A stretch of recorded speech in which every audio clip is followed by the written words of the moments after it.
Oke, selamat pagi, siang, sore, malam, Miss Henny. Hari ini kita dari kelompok 4 mau mempresentasikan Charles and Keith. Di sini kelompok kita ada saya, Samuel David, ada Michelle Wijaya, ada Margarita Elena II, ada Eugenia Tevina, dan ketua kita Ellen Cahya Amanda. Yang pertama ada deskripsi umum tentang Charles and Keith. Charles and Keith ini bergerak di bidang fashion yang menjual barang-barang mewah seperti tas, kacamata, sepatu, dan juga dompet, hingga dari anak-anak hingga dewasa. Terus juga nama Charles and Keith ini asalnya dari nama foundernya, yaitu Charles Wong dan Kate Wong. Dari dulu hingga sekarang, Charles and Keith belum ada perubahan logo. Makna dari logo Charles and Keith ini tidak jauh dari nama foundernya, yaitu Charles Wong dan Kate Wong.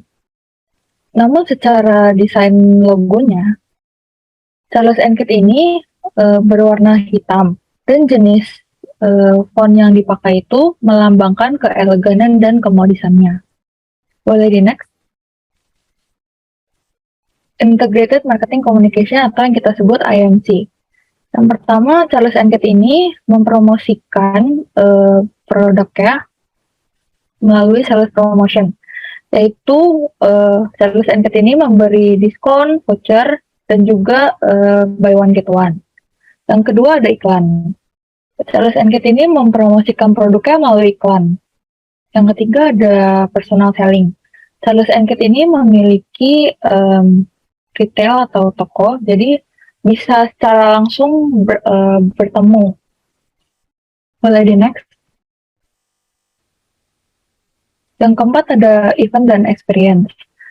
Seperti yang kita lihat di gambar, Charles and Keith ini melakukan event seperti fashion walk gitu.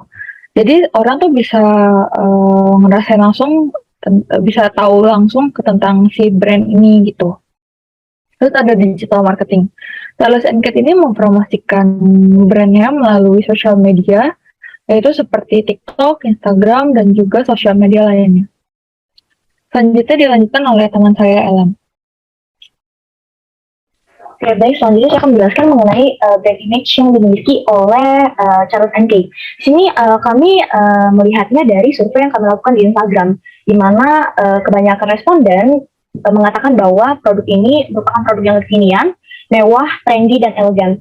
Jadi sebagian besar mengatakan hal-hal seperti itu. Ini membuktikan bahwa brand image atau image yang Charles and Keith punya ini adalah image yang bagus di masyarakat. Lalu selanjutnya ada apa yang membuat brand kami jauh lebih baik dibanding brand lainnya. Pertama, kalau misalkan yang paling diunggulkan dari produk Charles and Keith ini adalah model produknya. Dari responden yang telah kami teliti, di sini ada 40% yang mengatakan bahwa model produk dari Charles and Keith ini merupakan model yang trendy. Lalu untuk kualitas produknya 20%, untuk selnya 30%, dan brand name-nya ini 10%. Selanjutnya ada private brand dari Charles and Keith. Charles and Keith ini mengeluarkan seperti tas, dompet, kacamata, perhiasan, dan aksesoris. Lalu juga Charles and Keith ini mengeluarkan produk-produk khusus untuk anak-anak.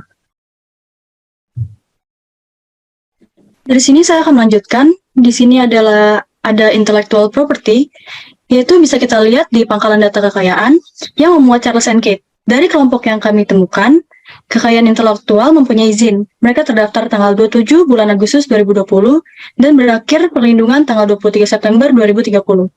Hak cipta, paten, merek, desain terdaftar dan semua hak kekayaan intelektual yang digunakan dalam layanan, situs, dan semua konten Charles and Keith mempunyai nama domain, tempat situs yang dihosting, yaitu charleskeith.com. Dan Charles and Keith namanya di hak paten dan tidak boleh digunakan dengan nama yang serupa. Bisa di next. Di sini ada consumer behaviors, yaitu ada internal search dan external search. Kelompok kami menemukan bahwa consumer behaviors dari konsumen Charles and Keith ini, yaitu termasuk dalam internal search, yaitu pengetahuan pribadi dari konsumen. Next. Dan external search-nya di sini bisa kita lihat ada ability to search, yaitu konsumen mengerti teknologi dan dapat menggunakan internet. Yang bisa mencari Charles & Keith merupakan orang yang mempunyai tingkat pendidikan yang mengerti teknologi dan bisa ditemukan di sosial media ataupun website lainnya. Di sini dua adalah level of motivation. Salah satunya need for cognition, yaitu mencari informasi lebih dalam tentang produk yang dibeli, seperti mencari tas yang diinginkan dan dicari dengan bahan apa dan harga berapa. Yang ketiga di sini ada cost and benefits. Dengan cost yang kita berikan, Charles & Keith memberikan pelayanan yang bagus, serta dengan harga yang diberikan Charles & Keith, menurut kelompok kami worth it dengan kualitas yang diberikan. Oke, di sini saya akan melanjutkan. Kita akan bicara consumer attitude. Dari fungsi afektif, berdasarkan perasaan dan keinginan pribadi konsumen. Kayak misalkan orang suka ngelilingi tokonya, lalu ngeliat salah satu barang yang menarik perhatian, dan langsung dibelilah. Dan yang kedua ada kognitif, tentang pikiran, logika, atau pengetahuan. Misalkan mereka mempertimbangkan lagi ini produk Charles & Keith karena harganya mahal, jadi orang akan mempertimbangkan lagi lah untuk membeli produknya. Boleh next. Oke, di si consumer value sekarang kita melakukan research, kita menemukan konsumen bahwa mereka puas terhadap produk Charles & Keith. Bisa dilihat ya dari survei di situ. Mereka puas dengan layanan dan produknya sampai-sampai mereka melakukan aksi yang namanya repeated purchase atau membeli barang tersebut lebih dari sekali.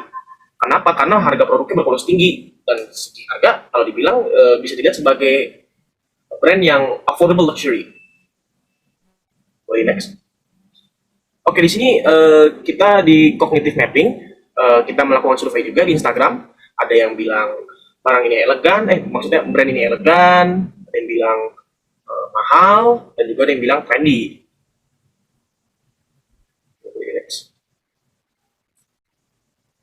Oke, di sini ada, Oke, saya lanjutkan dari sini. Saya akan menjelaskan dari tren lingkungan pembelian. Yang pertama itu ada age complexity yang untuk usia 18-50 tahun. Yang kedua itu ada gender complexity, yaitu brand Charles & Keith ini hanya dikhususkan untuk wanita. Nah, yang ketiga itu ada communication revolution. Brand ini melakukan promosi lewat sosial media dan bisa melakukan pembelanjaan melalui web. Oke, bisa di next. Nah, dasar perilaku konsumen.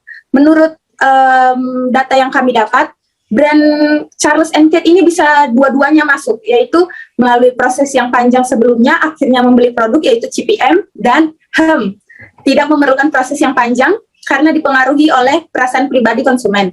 Nah, saya akan menjelaskan dari yang HEM dulu, yaitu kenapa mereka tidak berpikir panjang, karena mereka memiliki pandangan bahwa produk CNK itu bersifat prestis elegan, sehingga mereka tidak berpikir panjang lagi. Bisa di next. Nah, tahapan CPM ini adalah, saya akan menjelaskan yang pertama itu pengenalan kebutuhan. Pengenalan kebutuhan itu adalah seorang konsumen itu menyadari bahwa kalau dia tuh membutuhkan tas yang famous, berkualitas tinggi.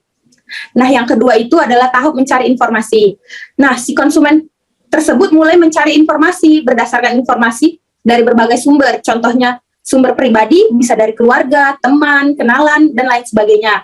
Dan sumber niaga, yaitu iklan. Nah, yang ketiga itu tahap perbandingan. Setelah si konsumen mencari informasi, dia akan melakukan perbandingan satu brand dengan brand lain, dilihat dari segi kualitas dan harga. Nah, yang keempat, tahap keputusan pembelian. Konsumen membeli produk yang paling bisa memenuhi kebutuhannya setelah ia melakukan tahap sebelumnya atau tahap perbandingan. Nah, yang kelima, tahap pasca keputusan pembelian. Konsumen melakukan evaluasi setelah melakukan pembelian. Jika dia merasa dirinya cocok dan puas terhadap produk tersebut, ia akan melakukan pembelian ulang terhadap brand tersebut. Oke, bisa di next. Nah, oke, sekian dari kelompok kami atas presentasi Charles & Keith. Kurang lebihnya mohon maaf jika ada kata-kata yang salah. Terima kasih.